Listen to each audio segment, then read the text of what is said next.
Nay, punta tayo sa mall. Wag muna ngayon anak ha. Madami kailangan na tapusin na trabaho si nanay. Sige po, Nay. Palagi nilang busy si nanay. Ako na lang mag-isa lalabas. Diyos ko po, anong oras na? Di pa pala kami kumakain ng anak ko. Anak, anong gusto mong ulam? Nasaan na ako? Hala, si Teddy na dumihan na.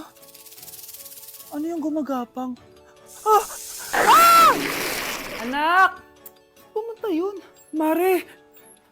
Yung anak mo! Oh, Mare! Nasa inyo na naman yung anak ko? Pasensya ka na ha, makulit talaga yun. Mare! Patay na yung anak mo!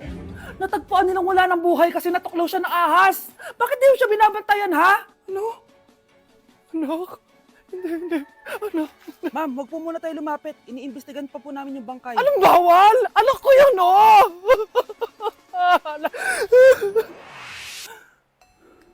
Nay, punta tayo sa mall. Anak, buhay ka.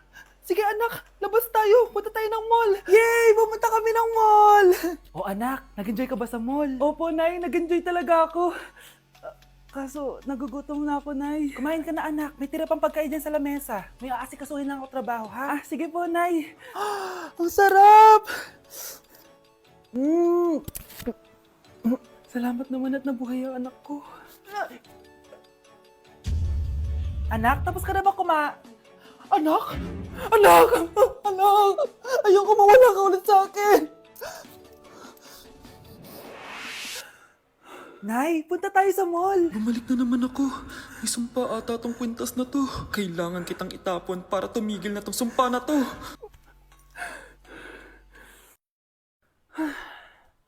Teka, kwintas ba yun? Sino naman nagtapon nitong magandang kwintas na to? Sayang. Akin na lang. Matawag?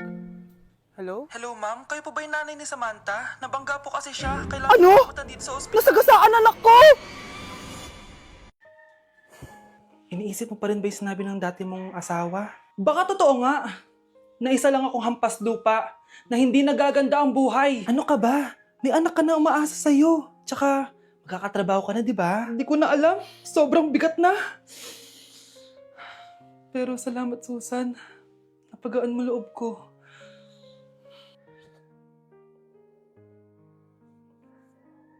Hello ma'am, thank you for calling. How can I help you? Baby, huwag ka muna umiyak, please. Sorry ma'am, ako muna bahala kay Scarlett ha. Mag-focus ka lang dyan. Thank you, Susan. Yes ma'am, I will help you. Scarlett, pagtanda mo, magiging proud sa'yo ang tatay mo. Tay, papasok na ako ng school ha. Grabe na talaga anak ko, oh. Dalaga na talaga.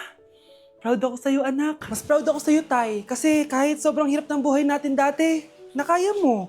O, tignan mo, manager ka na ngayon. Lahat ng ginagawa ko, anak, para sa'yo lahat to. Naku, ang sweet naman na magtatay. Sana, ikaw na lang naging nanay ko, Tita Susan. Ha? Ano ka ba, Scarlett? Oh, sige na, malilate na pala ako. Bye tayo, bye tita. Hi, first day of school. Sana maging masaya tong chapter ng buhay ko. Kailangan may picture ako. Hoy, cellphone ko! Akala mo ba makakatakas ka? Balik mo yan. Miss, cellphone mo ba to? Cellphone ko. At doon nagsimula ang kwento naming dalawa. Sa susunod kasi, mag-ingat ka. Salamat ah. Simula nun, palagi na kami sabay kumain. At syempre, nagsishare ng baon. Palagi din kami tumatambay pag walang teacher at pinagchichismisan namin ang mga classmates namin. Sabay din kami umuwi hanggang sa... Uy, Scarlett! Tara, sabay na tayo umuwi. Sige tara. Kunin ko lang yung mga gamit ko, ha? Oh, kanino galing yan? Eto, binigay nung crush ko. Wow, ganda. Oh, tara na, uwi na tayo, ha? Di na pala ako sasabay umuwi. May gagawin pa pala ako. Sige na. Hoy, sabi mo sabay tayo umuwi. Ano nangyari dun? Nay, bakit po? Mga sinungaling kayo? Paano niyo nagawa sa akin to, ha? Nay, anong sinasabi mo? Hindi namin maintindihan. Ikaw, Scarlett. Sabi mo doktor ka, di ba? Bakit katulong ang trabaho mo sa New York, ha? Nay. Ikaw, Brianna. Teacher ka, di ba? Bakit nakita ka nilang nasa bar at sumasayaw-sayaw ka pa? Ikaw, Michael. Akala ko may engineer na ako. Ngayon pala, nangi-scam ka lang ng tao! Bakit niyo tinago sa akin to, ha? Nay, hindi kasi ako nakapasa bilang nurse sa New York. Sabi nila, mas magaling kasi talaga si Brianna compare sa akin. Kaya rumakit muna ako bilang katulong para makapag-aral ulit. Oo, Nay! Sumasayaw ako sa bar. Pero di ko binibenta ang katawan ko. Kinilangan ko lang yung pera para makagraduate na ako bilang teacher. Ayoko na kasi manghingi sa'yo eh. Ang baba kasi ng sweldo ng engineer, Nay. Kaya humanap ako ng paraan para kumita ng pera. Alam ko mali ang pagiging scammer pero yun ang bumuhay sa akin, Nay. Mga anak! Sana sinabi niyo sa akin. Pamilya tayo dito, diba? Magtutulungan tayo.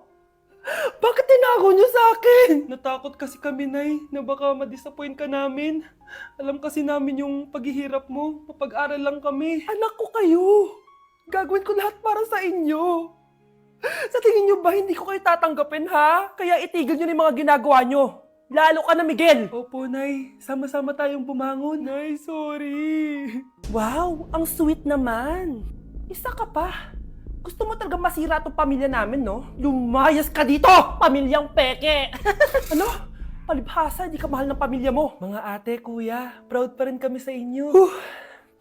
Mga anak, simula ngayon, sama-sama na tayo, ha? Walang iwanan at walang magtatago, ha? Promise? Promise, Nay. Hindi na kami magtatago.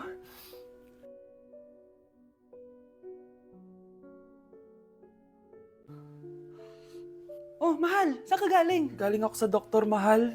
Nagpa-check up ako. Oh, anong sabi? Malala na daw yung damage sa kidney ko, Mahal. Kailangan ko na maoperahan. Kung hindi, alam mo na. Mahal, may savings pa tayo. Gamitin natin yun para maoperahan ka na agad. Hindi ganun kadali yun, Mahal. Kailangan daw may mag-donate ng kidney sa akin. Ha? O, edi kunin mo yung sa akin, Mahal. Kaya ko naman mabuhay ng isa lang kidney ko. Sure ka ba? I love you, Mahal. Alam mo namang gagawin ko lahat. Maging okay ka lang, di ba? Congrats po, ma'am, sir. Successful po yung operation yung dalawa. Salamat, Doc. Mahal, narinig mo ba yun? Okay ka na. Mabubuhay pa ako ng matagal, Mahal. Salamat sa'yo. Mahal, nilutuan kita ng paborito mo para agad ka nang gumaling. Hoy, Mahal, sino kausap mo? Ha? Wala to, Mahal. Kaklase ko lang dati to. Kinakamusta lang ako. Sige, kain na tayo. Mahal, okay ka lang? Oo, tara, kain na tayo. Mahal, nakakagalaw na ako ng maayos, oh. Di na sumasakit yung tahi. Aba, baka magulat ako. Nakakatakbo ka na rin. Mahal, aalis pala ako mamaya. Kasama ko yung dati kong kaklase. Celebration lang kasi gumaling na ako. Pwede ba akong sumama? Ha? Wag na, Mahal. Baka mapano ka pa. Magpahinga ka na lang dito sa bahay, ha? Mahal, mag-ingat ka dun, ha? Mahal, alis na ako, ha? Yung cellphone mo.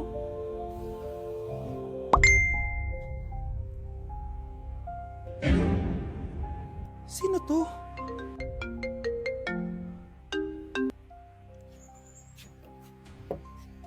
Wala, cellphone ko.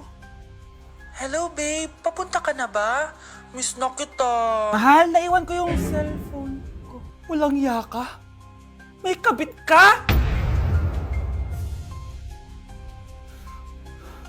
Nay, eto pala yung manliligaw number 1 ko. Approve ba sa'yo? Hello po, tita. So, ikaw pala yung manliligaw ni Scarlett?